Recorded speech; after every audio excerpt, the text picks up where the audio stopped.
Welcome back. Now that we have a proper layout for our sales page, one extra step that we can use ChatGPT in order to help us with are the colors for our sales page.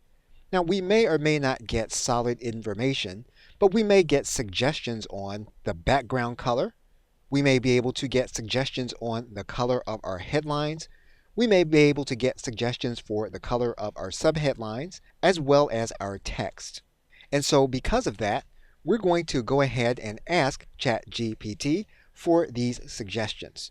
The first suggestions we're going to ask for is a background color.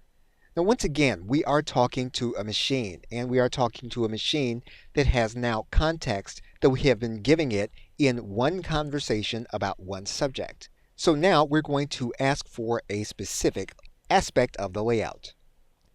And so we are going to give it this prompt. We're now going to click Enter.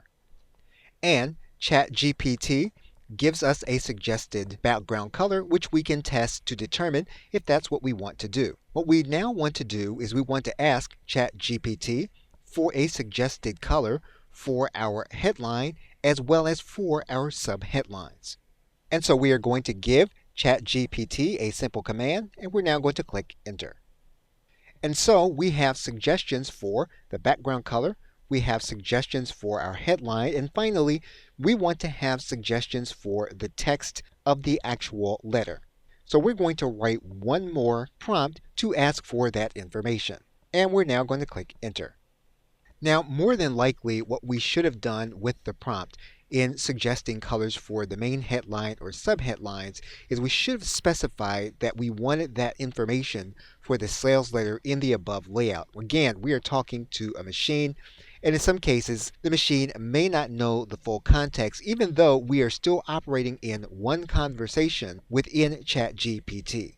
So just for good measure, we are going to ask the question again, suggest colors separately for the main headline and subheadlines for the above layout. Now that we have our request, we are now going to click Enter.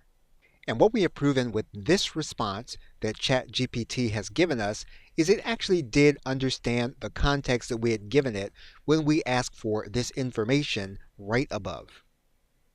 Okay, so with that, thanks, and I will see you in another video.